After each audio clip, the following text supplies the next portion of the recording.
Magandang araw po sa inyong lahat. Ako po si Dr. Reynaldo Cruz at mahigit 30 taon na po akong naglilingkod at nakatuon sa pag-unawa at pagpapabuti ng kalusugan ng ating mga minamahal na senior citizen, lalo na po sa mga natatanging pangangailangan ng ating mga kababaihan habang sila ay nagkakaedad. Hayaan ninyo akong magbahagi ng isang kwento na magbibigay diin sa isang napakahalaga ngunit madalas ay hindi nababanggit na aspeto ng inyong kalusugan at kagalingan. Guni-gunihin po ninyo, ito isang 70 taong gulang na babae, tawagin natin siyang Aling Flora.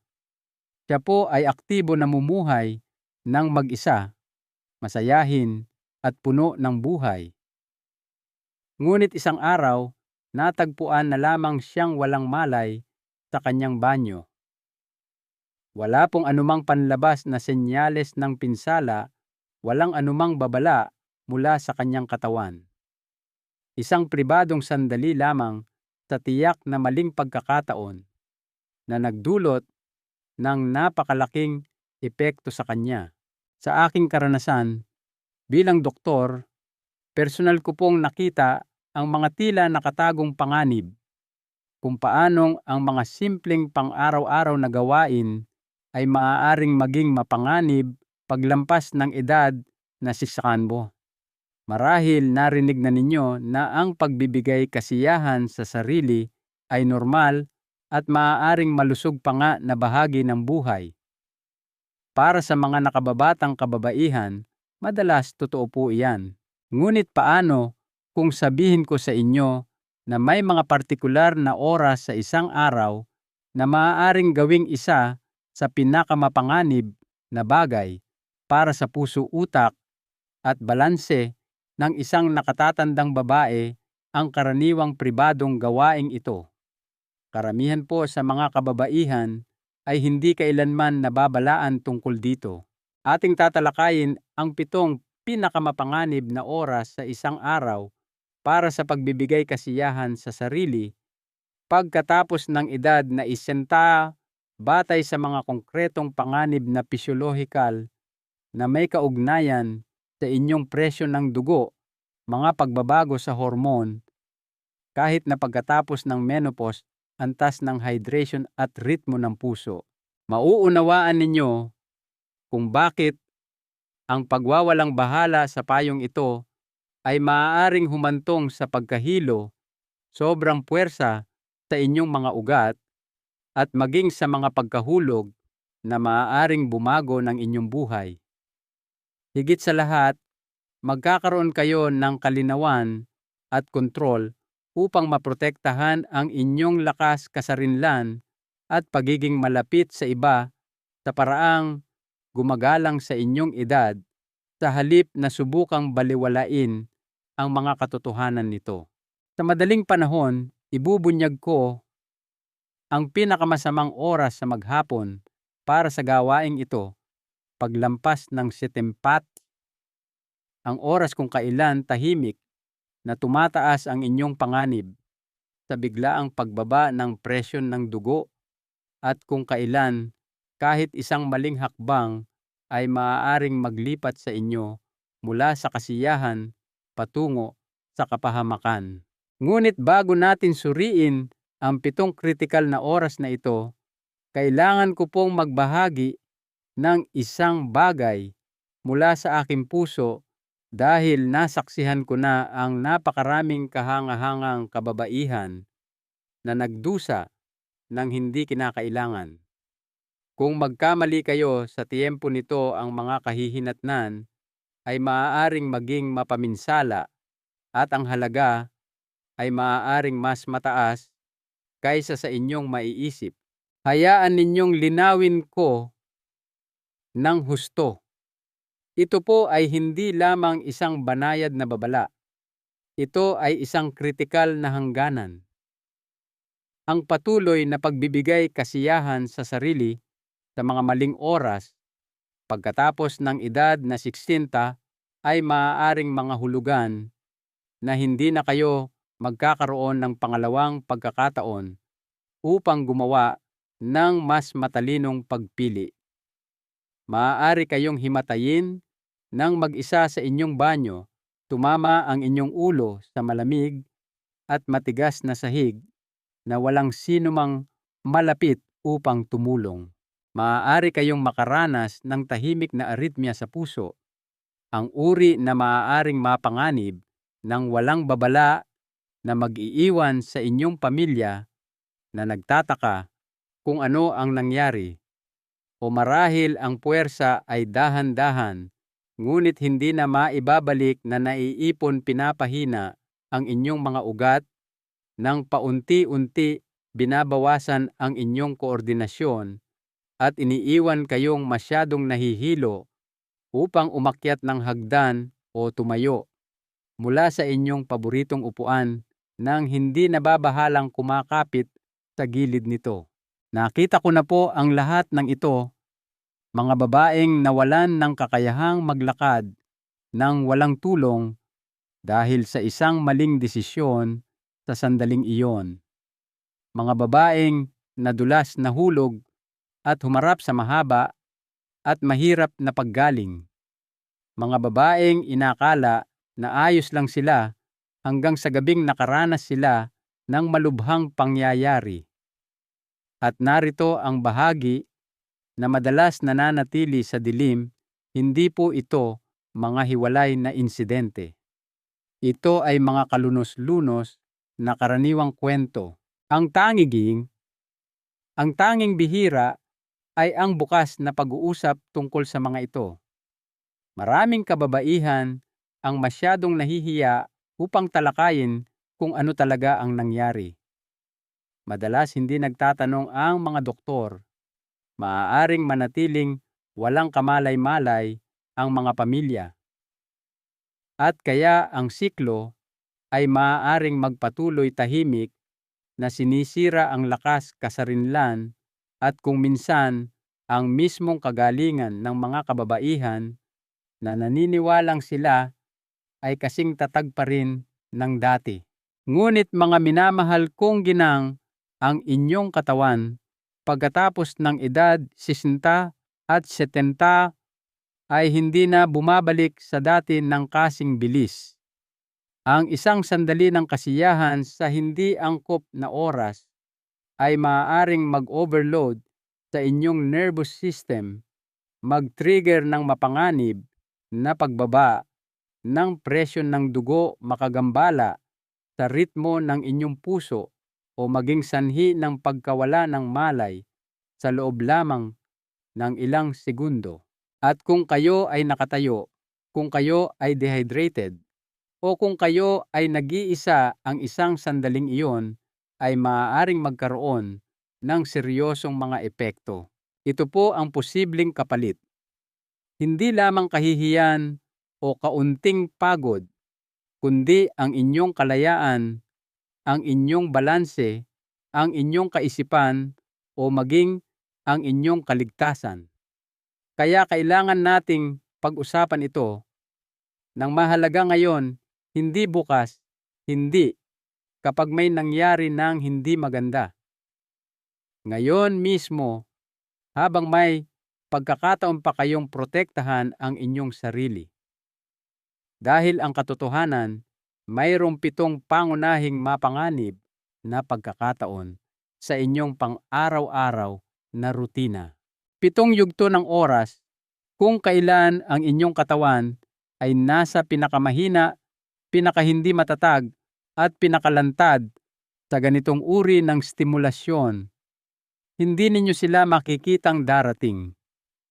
Hindi ninyo mararamdaman ang panganib hanggang sa posibleng huli na ang lahat. Ngunit kung alam ninyo ang mga ito, maiiwasan ninyo sila. Mananatili kayong ligtas, malakas, may kontrol. Kaya ngayon ipapakita ko sa inyo kung ano ang 7 oras na ito simula sa isa sa mga napapabayaan at potensyal na pinakamapanganib sa lahat. Samahan ninyo ako. Ang matututunan ninyo sa susunod na ilang minuto ay maaaring lubos na maprotektahan ang inyong kalusugan. 1. Pagkagising. Mismo sa umaga, kapag biglang tumataas ang presyo ng dugo karamihan sa mga kababaihan, ay hindi ito pinag-iisipan ng mabuti. Gigising kayo marahil ay nakakaramdam ng natural na pagnanasa o tensyon at iisipin, bakit hindi ko ito asikasuhin ngayon din? Natural itong nararamdaman, pribado marahil ay isang kaaya-ayang paraan upang simulan ang araw. Ngunit kailangan ninyong maunawaan kung ano talaga ang nangyayari sa loob ng inyong katawan sa mga unang minutong iyon pagkatapos ninyong imulat ang inyong mga mata. Dahil ito ay isa sa mga pinakamapanlinlang at mapanganib na oras ng araw para sa sinumang babae na higit sa 40 taong gulang na magbigay kasiyahan sa sarili. Sa sandaling magising kayo, ang inyong katawan ay dumadaan sa isang biglaang pagbabago. Mabilis na tumataas ang presyon ng dugo upang ihanda kayo para sa araw. Bumibilis ang tibok ng inyong puso. Ang inyong adrenal glands ay naglalabas ng biglaang dami ng cortisol at adrenaline, mga stress hormone na idinisenyo upang gisingin ang inyong sistema. Hindi po ito isang banayad na proseso, lalo na para sa isang nakatatandang katawan. Para sa isang taong nasa 20s o 30s, madaling kinakaya ng cardiovascular system ang pagbabagong ito. Ngunit para sa mga kababaihang higit sa 60, para itong sinusubukang biglang pabilisin ang isang klasikong kotse na hindi pa maayos na napapainit. Ngayon, idagdag pa ang sexual arousal at orgasm sa ibabaw ng hormonal surge na ito at lumilikha kayo ng perpektong bagyo sa loob ng inyong katawan. Ang pagbibigay kasiyahan sa sarili ay mabilis na humihila ng dugo patungo sa pelvic region, inililihis ang sirkulasyon mula sa iba pang mahahalagang organo kabilang ang utak. Ang orgasm ay nagdudulot ng biglaang pagtaas pagkatapos ay isang matalas na pagbaba ng presyon ng dugo. Bumibilis ang inyong puso, nagbabago ang inyong paghinga, at labis na napupukaw ang inyong nervous system. Sa mga nakababatang kababaihan, karaniwang kaya itong tiisin ng katawan. Ngunit sa mga nakatatandang kababaihan, lalo na sa mga may anumang antas ng sakit sa puso, mataas na presyon ng dugo, o kahit na banayad na kahinaan sa sirkulasyon, maaari itong humantong sa mga mapanganib na resulta: pagkahimatay, pansamantalang pagbabago sa paningin, pagkahilo, o kahit isang biglaang atake sa puso. Mayroon akong pasyente, si Aling Celia, 74 taong gulang, medyo aktibo, at naniniwalang siya ay malusog na hinimatay ilang minuto lamang pagkatapos ng kanyang pang-umagang gawain. Nang suriin namin ang sitwasyon, naging malinaw, nagbigay kasiyahan siya sa sarili pagkagising niya. Tumirit ang kanyang presyon ng dugo at ang pisikal na bigay kaya ay nagtulak sa kanyang puso lampas sa ligtas nitong hangganan. Tumama ang kanyang ulo sa lababo ng banyo. Mabuti na lang siya ay nakaligtas, ngunit binago nito ang lahat. Ngayon ay naglalakad na siya ng may tulong. Ang kanyang pinakaiingatang kasarinlan ay nakompromiso. At sinabi niya sa akin na may luha sa kanyang mga mata. Kung may nagbabala lang sa akin na mapanganib pala iyon, hindi ko sana ginawa. Kaya't sinasabi ko ito sa inyo ngayon. Ang tila hindi nakapipinsalang gawain ng pag-aaliw ay maaaring maging isang sandali na babago sa takbo ng inyong buhay. Kailangan ng inyong katawan ng oras upang magising ng dahan-dahan.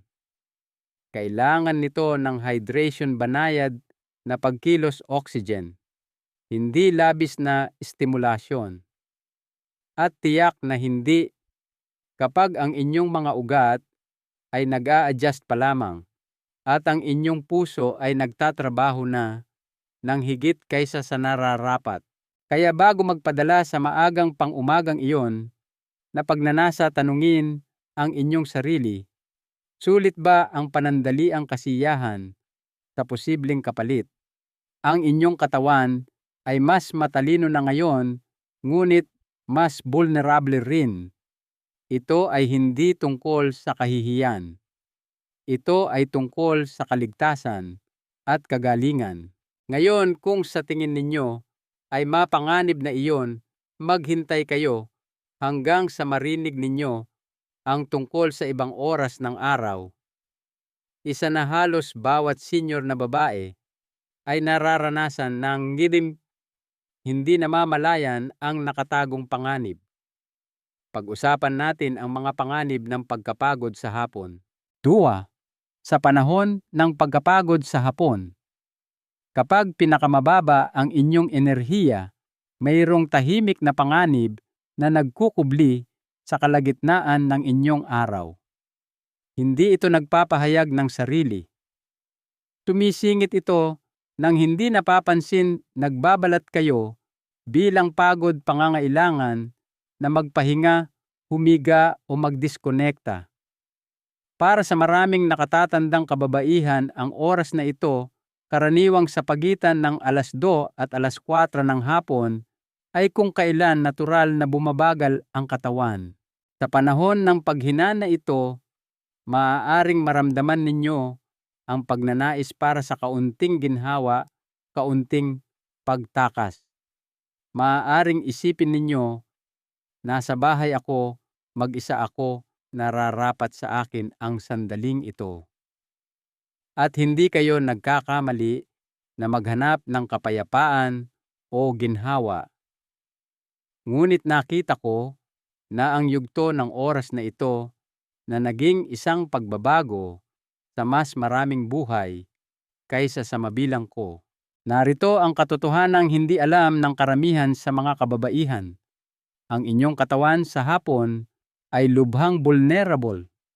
Ang presyo ng dugo ay may posibilidad na bumabagal ang sirkulasyon at ang inyong nervous system ay nakararanas ng bahagyang paghina. Kaya naman maraming tao ang nakakaramdam ng antok o kawalan ng gana sa mga oras na ito. Mas marahan ang tibok ng puso, nababawasan ang pagkaalerto ng utak at ang inyong mga kalamnan, lalo na sa mga nakatatandang katawan, ay nagiging mas madaling kapitan ng paninigas, kawalan ng balanse at mas mabagal na oras ng pagtugon. Kapag nagpasok kayo ng sexual stimulation sa yugtong ito, pinipilit ninyo ang katawan sa isang biglaang pagbabago mula sa mababang enerhiya patungo sa mataas na pangangailangan. Ang biglaang pagkabigla na iyon ay maaaring magpahirap sa cardiovascular system. Para sa mga nakatatandang kababaihan, hindi lamang ito tungkol sa pakiramdam ng pagod pagkatapos ng orgasm. Ito ay tungkol sa kung paano biglaang bumababa ang presyo ng dugo, kung paano nauubos ng arousal ang mga reserbang enerhiya na wala sa inyong katawan, at kung paano kayo nito iniiwang vulnerable sa disorientation, mababaw na paghinga at maging sa mga blackout. Naaalala ko ang isang babae, si Aling Nena, nasa mga unang taon ng kanyang 70s, na nagsabi sa akin na nakatulog siya sa kanyang recliner pagkatapos magbigay kasiyahan sa sarili sa kalagitnaan ng hapon at nagising makalipas ang ilang oras na hindi maigalaw ang kanyang leeg.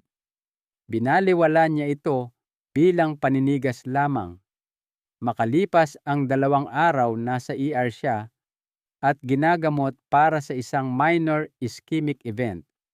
ang panganib po ay totoo. Ang pagbibigay kasiyahan sa sarili sa hapon ay maaaring mag-trigger ng tinatawag ng mga doktor na postural hypotension, isang mabilis na pagbaba ng presyon ng dugo kapag nagbabago ng posisyon tulad ng pagtayo. Para sa mga kababaihan na ginagawa ito ng nakaupo at pagkatapos ay mabilis na tumatayo, maaari itong mga hulugan ng pagbagsak sa kinatatayuan pagtama sa mga muwebles o pagkakaroon ng pinsala sa ulo. Kahit walang pagkahulog, maraming nakatatandang kababaihan ang nag-uulat ng matinding antok, panghihina ng binti, at isang mental fog na nananatili ng ilang oras pagkatapos ng pagbibigay kasiyahan sa sarili sa hapon. Ito ay hindi mga nagkataon lamang. Ito ay mga sintomas ng isang sistema na nasa ilalim ng sobrang stress. Nakarating na kayo sa puntong ito ng buhay sa pamamagitan ng pakikinig sa inyong katawan. Ngayon, higit kailanman kritikal na ipagpatuloy ang paggawa nito. Ang pagkapagod sa hapon ay hindi ang oras upang pilitin ang sarili. Ito ang oras upang magpahinga, uminom ng tubig, mag-inat, o kahit umidlip ng saglit. Kung ninanais ang pagiging malapit, planuhin ito sa mga oras na ang inyong katawan ay mas malakas, mas alerto, at mas handang tumugon ng ligtas. Dahil kahit gaano pa nakakapinsala ang pagkapagod sa hapon, may isa pang sandali. Isa na bihirang ituring nating mapanganib na nagdadala ng ibang panganib. Ito ay isang oras kung kailan ang inyong katawan ay nasa ilalim na ng internal na presyon at maaaring sinasabotahin ninyo ang inyong kalusugan ng hindi namamalayan. Tingnan natin ng mabuti kung ano ang nangyayari kapag pinili ninyo ang maling sandali pagkatapos mismo ng isang malaking pagkain. 3. Pagkatapos mismo ng malaking pagkain. Kapag ang pagtunaw ang prioridad, maaaring ikagulat ninyong malaman na ang ilan sa mga pinakamapanganib na sandali para sa mga nakatatandang kababaihan ay nangyayari hindi sa panahon ng matinding aktibidad, kundi sa mga ganap na ordinaryong gawain tulad ng pagkain ng masaganang tanghalian o hapunan.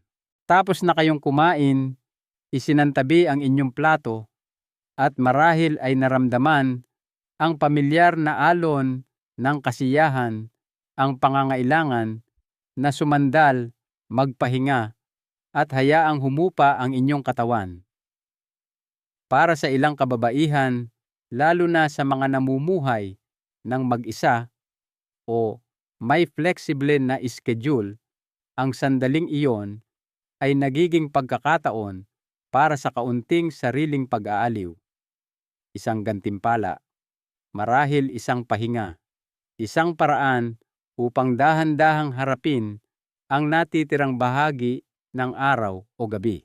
Ngunit lingid sa inyong kaalaman, isang labanan ang nagaganap sa loob ng inyong katawan sa sandaling matapos kayong kumain. Pagkatapos mismo ng isang malaking pagkain, halos lahat ng focus ng inyong katawan ay lumilipat sa pagtunaw. Ang inyong puso ay nagbobomba ng mas maraming dugo patungo sa inyong tiyan at bituka. Ang inyong mga ugat ay lumalapad sa ilang bahagi at kumikitid sa iba. Ang inyong enerhiya ay naitutuon sa inyong pangunahing sistema. Pinapadali nito ang maayos na pagtunaw, ngunit nangangahulugan din ito na ang natitirang bahagi ng inyong sistema ay gumagana sa kaunting suporta. Kapag kayo ay nagbigay kasiyahan sa sarili sa panahong ito, hinihila ninyo ang dugo sa ibang direksyon patungo sa inyong pelvic region. Lumilikha iyon ng panloob na tunggalian. Para itong hinihiling sa inyong puso na mahusay na suportahan ang dalawang napakademanding na proseso ng sabay-sabay. At para sa mga kababaihang higit sa asampu iyon ay isang pangangailangan na maaaring hindi kayang matugunan ng ligtas ng inyong cardiovascular system. Nakipagtulungan ako sa isang 39 taong gulang na babae si Aling Lydia na umamin na madalas siyang nahihilo pagkatapos magbigay kasiyahan sa sarili ilang sandali matapos kumain. Sa una, binaliwala niya ito bilang bahagi lamang ng pagtanda. Ngunit, nang himatayin siya sa kusina pagkatapos ng hapunan, isang gabi, naging malinaw ang kaseryosohan nito. Ang paglihis ng dugo pagkatapos kumain, kasama ang puwersa ng orgasm, ang naging sanhi ng mabilis na pagbaba ng kanyang presyon ng dugo, kaya't bumagsak siya bago pa man makakilos. Nabali ang kanyang balakang sa pagkahulog. Maraming linggo siyang ginugol sa rehabilitasyon at kalaunan ay sinabi sa akin, kung nalaman ko lang na mapanganib pala iyon, hinding-hindi ko sana isinugal para sa isang bagay na panandalian lamang. Ang katotohanan po, kahit na ang pinsala ay hindi kaagad ito ay naiipon, ang paulit-ulit na pagbibigay kasiyahan sa sarili pagkatapos mismo kumain ay maaaring magpahirap sa inyong proseso ng pagtunaw, maging sanhi ng pagduduwal o pamumulikat mag-trigger ng sakit ng ulo dahil sa hindi sapat na oxygen o humantong sa biglaang pagkapagod. At para sa mga namamahala ng diabetes o pagbabago-bago ng asukal sa dugo, ang orgasm sa panahon ng ganitong estado ng pagtunaw ay maaaring magpataas ng insulin resistance o maging sanhi ng hindi inaasahang pagbagsak ng asukal sa dugo. Ito po ay hindi tungkol sa paghihigpit sa inyong kalayaan, mga ginang. Ito ay tungkol sa pagtulong sa inyo na gumawa ng mas matatalinong pagpili na naaayon sa natural na ritmo ng inyong katawan. Ang inyong katawan ay hindi sira. Iba na lang ito ngayon at kailangan nito na makipagtulungan kayo sa mga pangangailangan nito, hindi kalabanin ang mga ito. Ngunit kung sa tingin ninyo ay maselan ang digestive system, maghintay hanggang sa suriin natin ang isang bagay na mas banayad pa at higit na mapanganib. Ito ay isang bagay na hindi ninyo nararamdamang darating hanggang sa huli na ang lahat at malamang na mas madalas kayong naaapektuhan nito kaysa sa inyong napagtatanto. Pag-usapan natin kung ano ang nangyayari kapag kayo ay dehydrated. 4. Habang dehydrated, isang nakatagong panganib na mabilis umaatake. Karamihan sa mga kababaihan ay hindi gaanong iniisip ang hydration. Pakiramdam ninyo ay ayos lang kayo, hindi naman kayo labis na pinagpawisan, marahil ay uminom kayo ng 1 o 2 tasa ng tsaa o kape. Kaya ano ang malaking bagay? Ngunit ang maaaring hindi ninyo napagtatanto ay habang tayo ay tumatanda, ang ating kakayahang makaramdam ng uhaw ay madalas na humihina. Sa oras na makaramdam kayo ng uhaw, maaaring ang inyong katawan ay kulang na pala. Doon lumilitaw ang mga tahimik na panganib. At doon din maaaring tahimik na maging isang seryosong panganib ang isang bagay na kasing pribado ng pagbibigay kasiyahan sa sarili. Ang inyong dugo ay nangangailangan ng tubig upang dumaloy ng mahusay. Ang inyong mga kalamnan ay nangangailangan ng hydration upang gumana ng walang pamumulikat. Ang inyong puso ay nangangailangan ng sapat na dami ng likido sa daluyan ng dugo upang makapagbomba ng maayos at maiwasan ang sobrang puwersa. Kapag kayo ay kahit bahagyang dehydrated lamang, ang inyong dugo ay nagiging mas malapot, ang inyong mga ugat ay may posibilidad na kumipot, at ang inyong cardiovascular system ay kailangang magtrabaho ng mas mabigat para lamang mapanatili ang normal na paggana. Ngayon, idagdag pa ang sexual arousal sa larawang iyon, isang gawain na nagpapabilis ng tibok ng inyong puso, humihila ng malaking daloy ng dugo sa inyong pelvic region at nagtatapos sa isang biglaang paglabas ng tensyon. Kagagawa ninyo lamang maglagay ng napakalaking puwersa sa isang sistema na nasa ilalim na ng presyon dahil sa dehydration. Naaalala ko ang isang kaibig-ibig na ginang si Aling Teresita, nasa huling bahagi ng kanyang 60s, na nagsabi sa akin na nagsimula siyang makaranas ng pamumulikat sa binti at palpitation sa puso pagkatapos mismo ng orgasm. Hindi niya ito maintindihan hanggang sa sinuri namin ang kanyang pang-araw-araw na gawain, napakakaunting tubig sa buong araw, ilang tasa ng kape, isang diuretic. Pagkatapos sa unang bahagi ng hapon, mararamdaman niya ang pagnanasa at gagawin ito. Ang kanyang mga kalamnan ay desperado para sa hydration. Ang kanyang presyon ng dugo ay hindi matatag. Ang kanyang katawan, sa halip na mag-relax pagkatapos ng orgasm, ay magre-rebelde sa pamamagitan ng matalas na pamumulikat at malakas na tibok ng puso. Akala niya ay anxiety ito, ngunit ito pala ay ang kanyang katawan na nagbibigay ng babala. Ang dehydration ay nakakaapekto ng higit pa sa ginhawa lamang. Ginugulo nito ang sirkulasyon, nagpapababa ng antas ng enerhiya, at makabuluhang nagpapataas ng panganib ng urinary tract infections, UTIs, na mas karaniwan na sa mga kababaihan. Pagkatapos ng orgasm, kung ang pantog at urethra ay hindi maayos na nalilinis dahil sa kakulangan ng likido, maaaring manatili at dumami ang bakterya. Mas nagiging madalas ang mga impeksyon.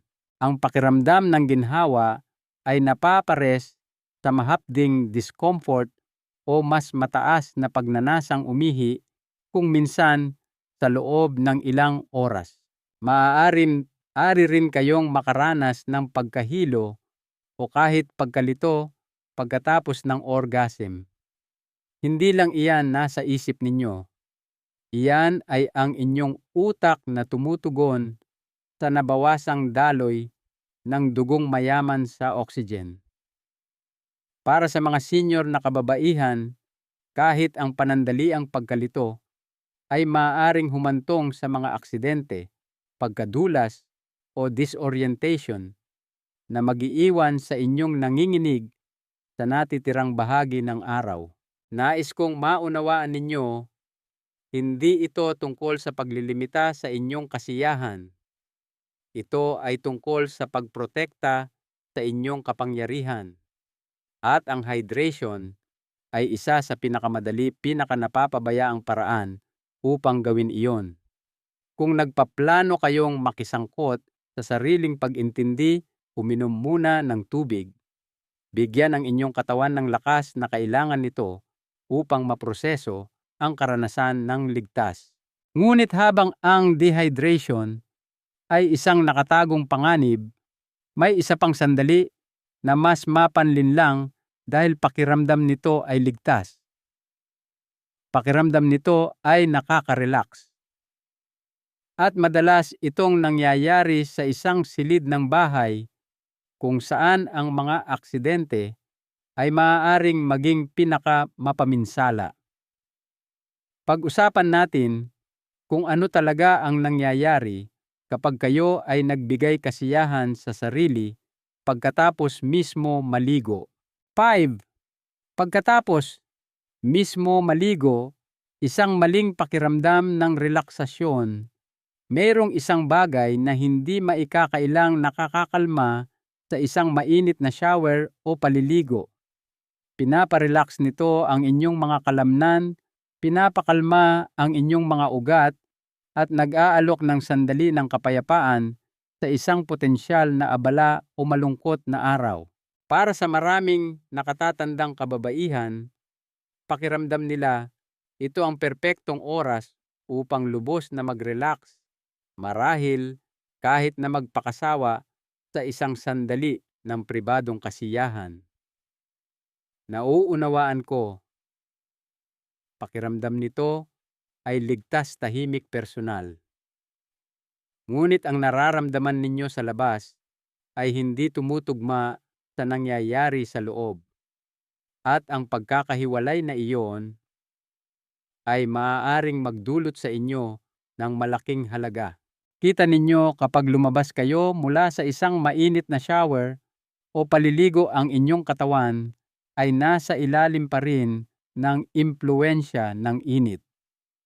Ang init na iyon ay nagdudulot ng vasodilation. Lumalapad ang inyong mga ugat, bahagyang bumababa ang presyon ng dugo, at nagbabago ang mga pattern ng sirkulasyon. Maaari na kayong makaramdam ng kaunting pagkahilo, lalo na kung mausok ang silid o kung matagal na kayong nakatayo. Ngunit hindi diyan nagtatapos ang panganib. Kung pipiliin ninyo ang sandaling ito para sa sariling pag-aaliw, marahil nakatayo, mainit pa rin, medyo hindi matatag, hinihingi ninyo ang isang malakas na tugon mula sa inyong puso at nervous system. Ang sexual stimulation ay mabilis na nagre-redirect ng daloy ng dugo sa ibabang bahagi ng katawan na direktang nakikipagkumpetensya sa mga pagbabago sa sirkulasyon na nangyayari na pagkatapos maligo. Para sa mga senior na kababaihan, ang mabilis na pagbabagong ito sa presyon at distribusyon ng dami ng dugo ay maaaring magdulot ng sunod-sunod na problema.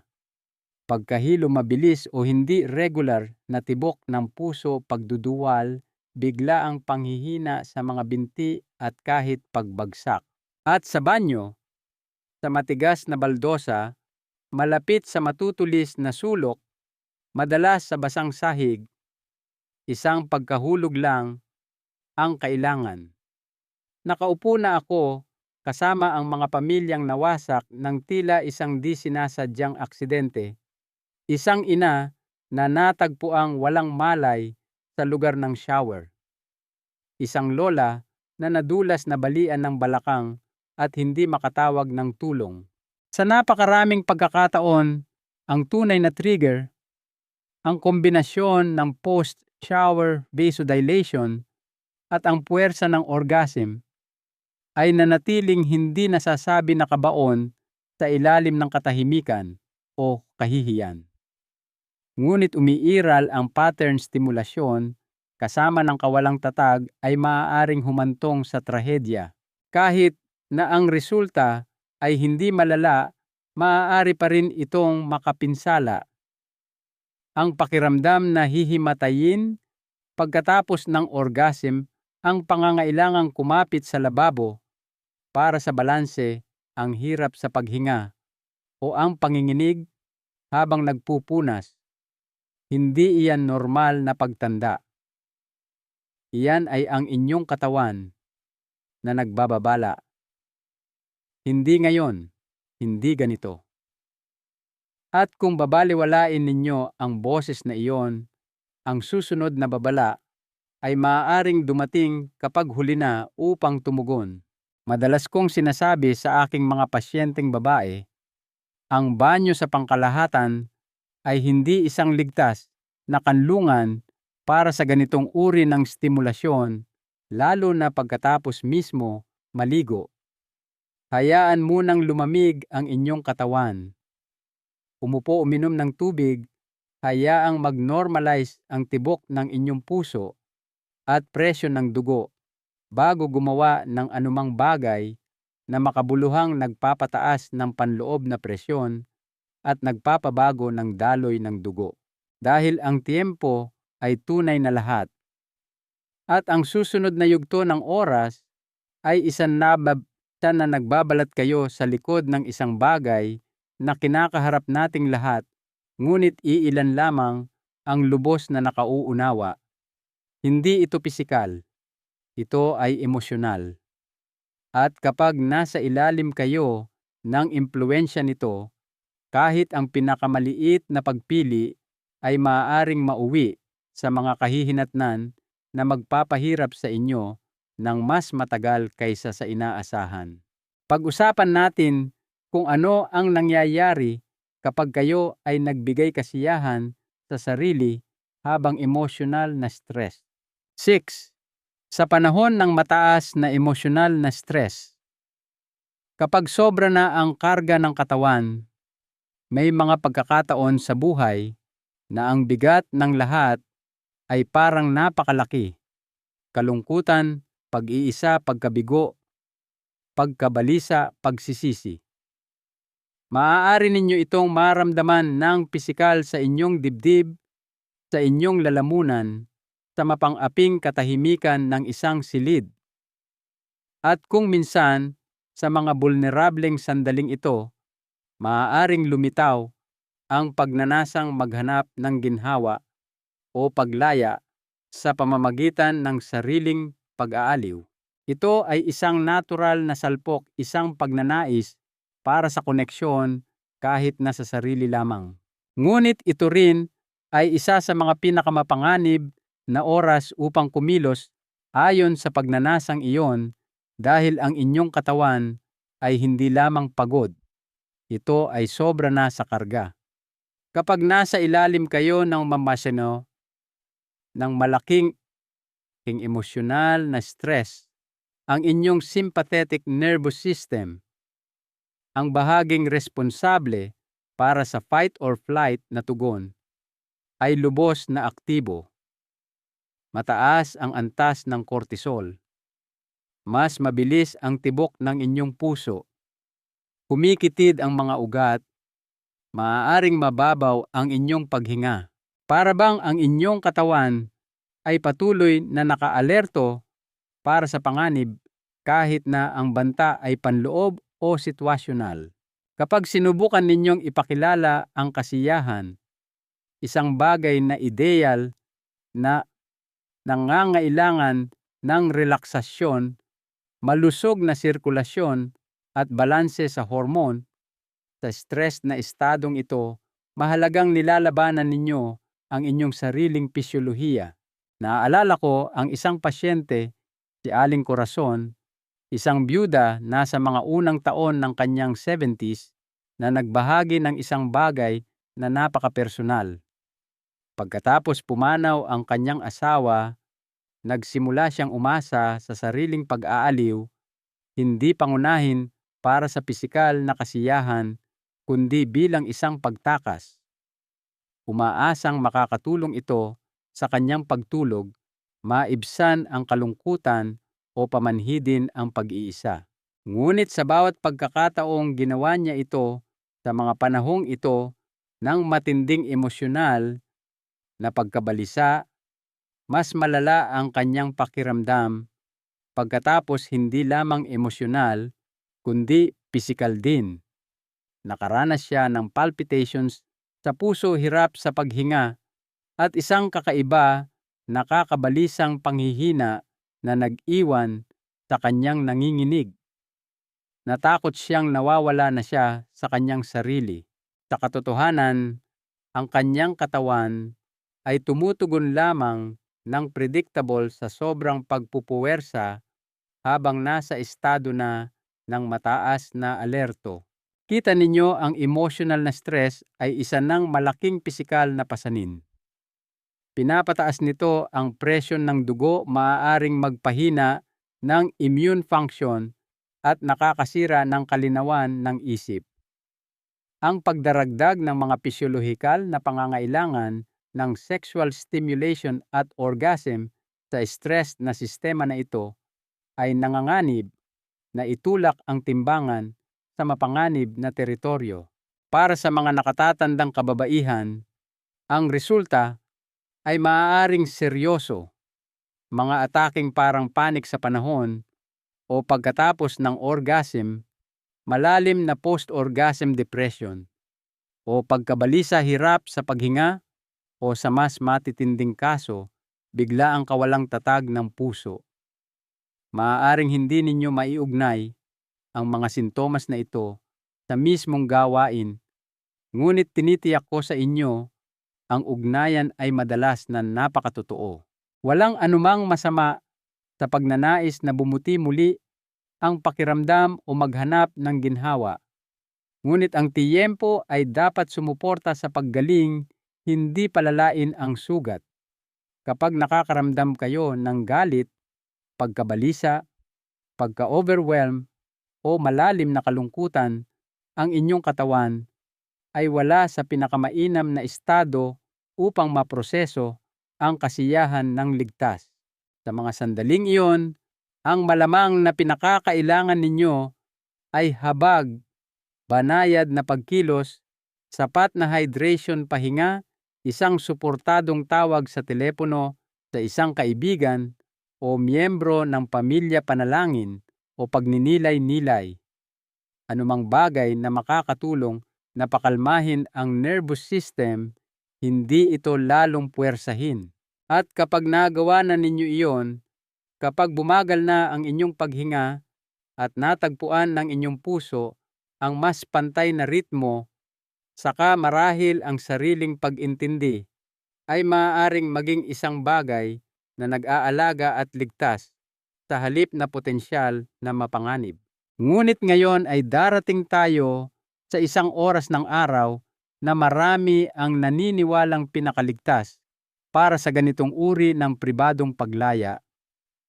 Sa katotohanan, madalas itong isa sa mga hindi nauunawaan at ang mga kahihinatnan ay maaaring tahimik na sumunod sa inyo hanggang sa gabi. Pag-usapan natin kung ano talaga ang nangyayari kapag kayo ay nagbigay kasiyahan sa sarili bago mismo matulog. 7. Bago mismo matulog. Kapag kailangan ng katawan ang pagbawi, hindi ang puwersa. Para sa maraming nakatatandang kababaihan, ang gabi ay parang pinakaligtas, pinakapribadong pagkakataon para sa sariling pag-intindi. Tapos na ang araw, tahimik na ang mundo sa labas at walang sino man ang malamang na makakaistorbo o manghuhusga. Sa katahimikan ng gabi, maaaring pakiramdam pa nga nito ay isang nakakaginhawang ritual. Isang huling sandali upang mag-relax, magpakawala ng tensyon o marahil ay mas madaling makatulog. Nauunawaan ko ang pang-akit. Ito ay isang malalim na likas na ugali ng tao. Ngunit ang katotohanan po, para sa mga kababaihang higit sa 10, ang tila hindi nakapipinsalang gawi bago matulog ay maaaring tahimik na magnakaw sa inyo ng mismong pahinga at paggaling na desperadong kailangan ng inyong tumatandang katawan. Habang lumulubog ang araw at sumusulong ang gabi, natural na nagsisimulang magbago ng takbo ang inyong katawan, pumapasok sa isang yugto na pangunahing nakatuon sa pagkumpuni at pagbawi.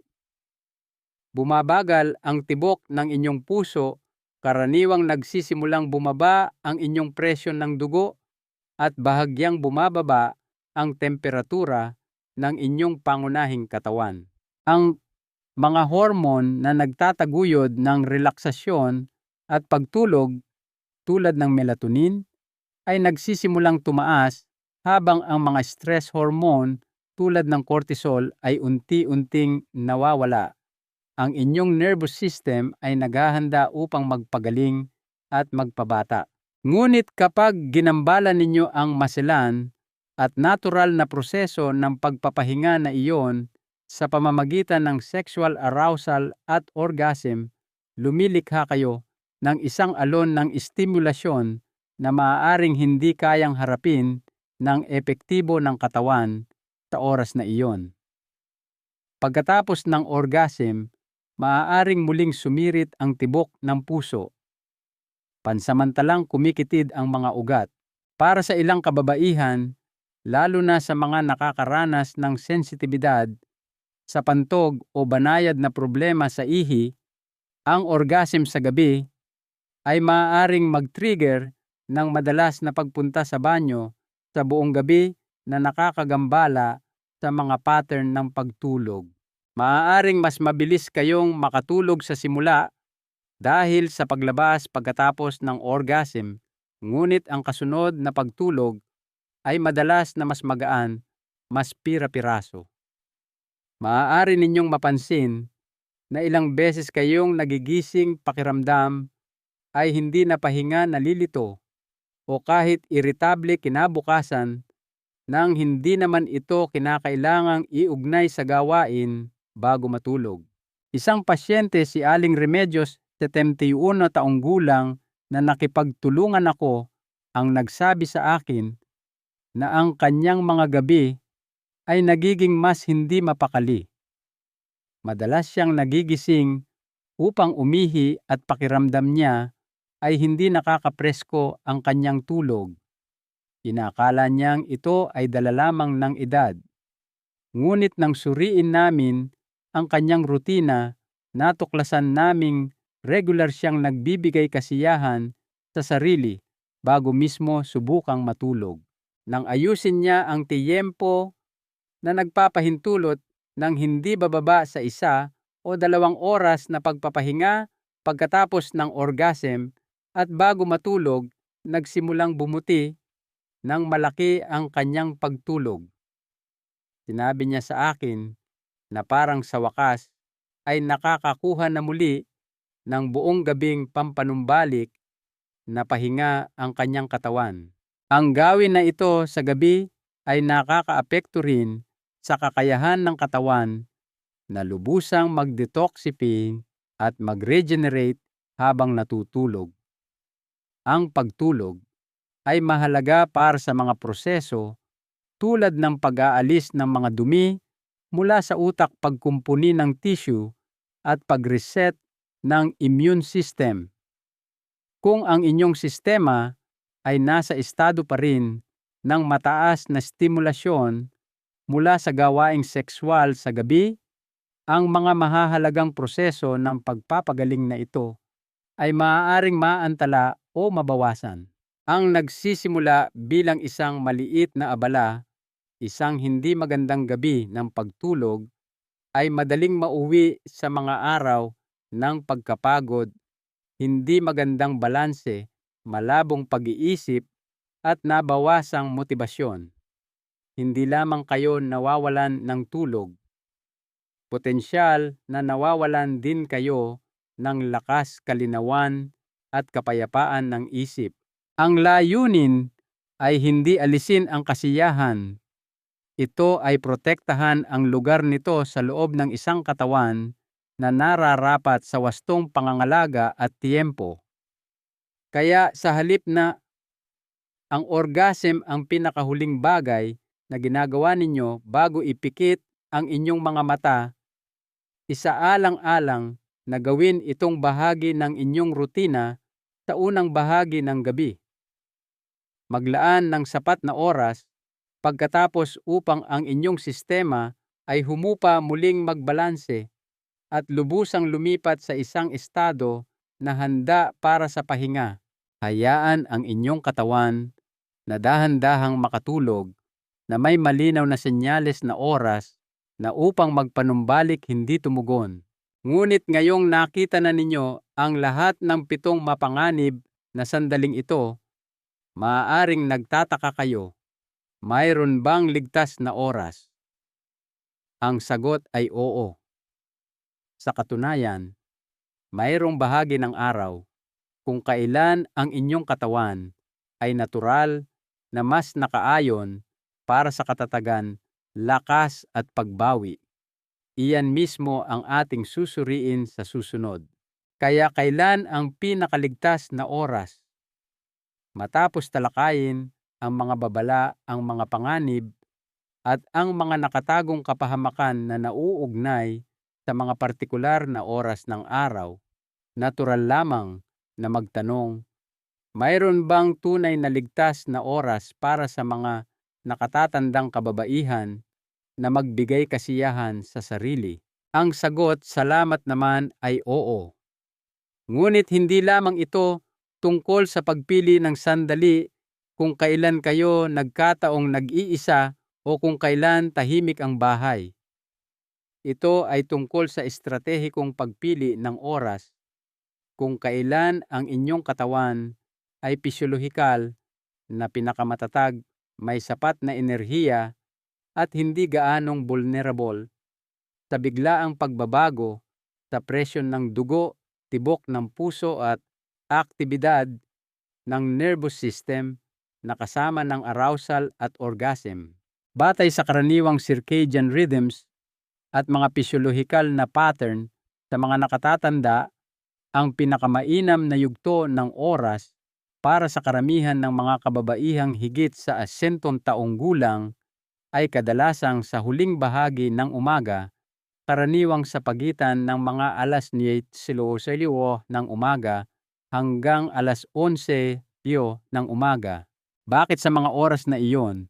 Sa mga oras na ito, nagkaroon na ng pagkakataon ang inyong katawan na lubusang magising mula sa pagtulog. Ang matalas na pagtaas ng presyon ng dugo sa maagang umaga ay karaniwang nag-level out na. Malamang na nakainom na kayo ng tubig, marahil ay nakakain na ng magaang almusal at marahil ay nakakilos-kilos na nagtataguyod ng malusog na sirkulasyon. Ang inyong cardiovascular system ay karaniwang mas matatag at nakaayos sa isang tuloy-tuloy na ritmo kumpara sa pagkagising mismo o sa panahon ng matinding pagkapagod. Ang inyong utak ay karaniwang mas malinaw at ang antas ng stress hormone ay madalas na mas mababa kaysa sa mga panahon ng sukdulang stress o sa unang yugto ng paggising. Sa esensya ito, ang madalas na panahon kung kailan ang inyong katawan ay pinakahanda upang harapin ang pansamantalang pisyolohikal na pangangailangan ng sexual stimulation ng walang labis na puwersa o panganib ng masamang pangyayari tulad ng pagkahimatay, matinding pagkahilo, o mapanganib na pagbabago sa puso. Sa aking mga taon ng pakikipagtulungan sa mga nakatatandang kababaihan, napansin ko ang isang pare-parehong pattern. Ang mga sadyang pumili na makisangkot sa anumang anyo ng pag-intindi, may kapareha o solo sa mga oras ng huling bahagi ng umaga ay karaniwang nag-uulat ng mas kaunting negatibong epekto, mas mahusay na antas ng enerhiya pagkatapos, at mas kaunting mga pagkakataon ng pagkahilo, matinding pagkapagod, o kasunod na emosyonal na pagbagsak kumpara sa mga nakisangkot sa mas mapanganib na mga oras na ating tinalakay. Mas naramdaman nila ang kontrol, mas nakaayon sa mga senyales ng kanilang katawan, at mas kumpiyansa sa pamamahala ng kanilang kalusugan. Hindi iyon nagkataon lamang. Iyon ay pisyolohiya na gumagana pabor sa inyo. May isa pang benepisyo sa pagsasaalang-alang sa tiempo na ito. Nakakatulong itong baguhin ang pananaw sa mismong gawain. Kapag ang sariling pag-aaliw ay tinutugunan hindi bilang isang lihim na pagtakas, isang paraan upang labanan ang pagkainip o stress sa mga bulnerableng oras, o isang huling minutong pampatulog, kundi bilang isang may kamalayan piniling bahagi ng inyong pangkalahatang wellness routine sa panahon ng katatagan, binabago nito ang buong karanasan. Hindi kayo sumisingit ng sandali upang pamanhidin o ilihis ang inyong sarili. Aktibo kayong pumipili ng oras upang kumonekta sa inyong katawan kapag ito ay pinakamalakas, pinakamalinaw, at hindi gaanong malamang na magdusa ng pinsala. Maaari itong maging isang sandali na nagpapatibay ng lakas, hindi nagha-highlight ng kahinaan.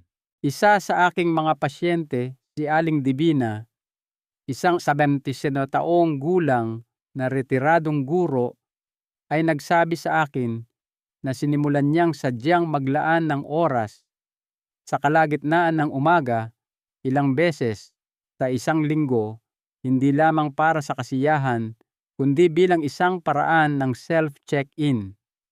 Sinabi niya na nakatulong ito sa kanya na maging mas may kamalayan sa kanyang antas ng enerhiya, estado ng hydration at emosyonal na kalagayan sa buong araw. Nagsimula niyang tingnan ang pribadong aspetong ito ng kanyang buhay hindi bilang isang bagay na hiwalay sa kanyang kalusugan, kundi bilang isang bagay na isinama dito. Ang pagbabagong iyon sa pananaw ay napakalakas para sa kanya.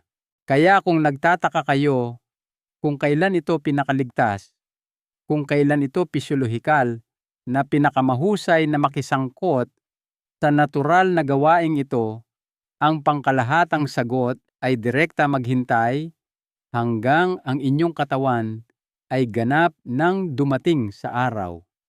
Ibigay dito ang respeto na nararapat dito. Tiyaking hydrated kayo, huminga kumilos-kilos ng kaunti. Pagkatapos kung naroroon ang pagnanasa at medyo kalmado ang inyong isip, alamin na pumipili kayo ng oras kung kailan ang inyong katawan ay pinakahanda upang tumugon ng walang hindi kinakailangang panganib. Dahil pagkatapos ng 60, madalas hindi lamang kung ano ang ginagawa ninyo, kundi kung kailan at paano ninyo ito ginagawa ang pinakamahalaga para sa inyong kalusugan at kaligtasan. At ngayong alam na ninyo ang potensyal na mas ligtas na oras, pagsamasamahin natin ang lahat at pag-usapan kung ano ang ibig sabihin nito para sa inyong buhay. Pasulong. Isang huling salita mula kay Dr. Reynaldo Cruz. Nakatanggap kayo ngayon ng mga kaalaman na karamihan sa mga kababaihang kaedad ninyo ay hindi kailanman nasabihan. Hindi ng kanilang mga doktor, hindi ng kanilang mga kaibigan, kahit na ng mga babala sa kalusugan na akala nila ay sakop na ang lahat. Ngunit ngayon alam na ninyo ang katotohanan. Pagkatapos ng edad na 80, ang inyong tiyempo ay napakahalaga. Ang dating tila hindi nakapipinsala o karaniwan ay maaaring tahimik na maging banta sa inyong lakas, inyong balanse, inyong kasarinlan, at maging sa inyong kagalingan. Ang kaalamang ito ay hindi nilalayong magdulot ng kahihiyan o takot. Ito ay tungkol sa pagpapalaganap ng kamalayan. Ito ay tungkol sa paggalang sa katawan na nagdala sa inyo hanggang dito at paggawa ng mga maagap na hakbang upang maprotektahan ang mahalagang buhay na mayroon pa kayo sa hinaharap. talagang nararapat kayong makaranas ng kasiyahan, kapayapaan, at koneksyon, ngunit dapat itong gawin sa paraang sumusuporta sa inyong kalusugan, hindi ito inilalagay sa panganib. Simulan ninyong tratuhin ang mga pribadong sandaling ito ng may parehong pag-iisip at pangangalaga na ibinibigay ninyo sa inyong mga gamot, inyong mga pagkain o inyong ehersisyo. Piliin ang oras ng matalino na binibigyang pansin ang mga prinsipyong ating tinalakay. Higit sa lahat, pakinggan kung ano ang sinusubukang sabihin sa inyo ng inyong katawan sa pamamagitan ng mga sensasyon tulad ng pagkahilo, labis na pagkapagod, palpitations, or discomfort. Narito ang isang aral sa buhay na ibinabahagi ko sa lahat ng aking pasyente, mga minamahal kong ginang. Ang tunay na lakas sa pagtanda ay hindi tungkol sa pagsuway sa inyong katawan, kundi sa pag-unawa at paggalang sa nagbabago nitong mga pangangailangan. Hindi pa kayo masyadong matanda upang manatiling malakas. Hindi pa huli ang lahat upang protektahan ang pinakamahalaga. At ngayon, hindi na kayo walang kamalay-malay. Nasa inyo ang kapangyarihan na gawing isang may kamalayang gawain ang isang pribadong ugali na sumusuporta sa inyong kalusugan at mahabang buhay. Gamitin ng mahusay ang kaalamang ito. Karapat-dapat kayo riyan. Ang mga aral na ito ay naglalayong bigyan kayo ng kapangyarihan na mamuhay ng lubusan ligtas at totoo. Ngayon, nais ko pong marinig mula sa inyo. Maglaan ng sandali upang magnilay-nilay. Ano po ang isang aral mula sa talakayang ito na tumatak sa inyo o na plano ninyong isama sa inyong buhay? Pakiusap ibahagi ang inyong mga saloobin sa mga komento sa ibaba. Ang inyong mga karanasan at pananaw ay maaaring makatulong sa iba sa paglalakbay na ito. Matuto tayo sa isa't isa. Kung nakita ninyong mahalaga ang impormasyong ito, mangyaring i-like ang video na ito, ibahagi ito sa mga kaibigan o miyembro ng pamilya na maaaring makinabang sa pag-unawa sa mga panganib na ito na may kaugnayan sa edad. Salamat po sa inyong panonood at naway mamuhay tayo ng lubusan ligtas at ayon sa ating sariling mga tuntunin.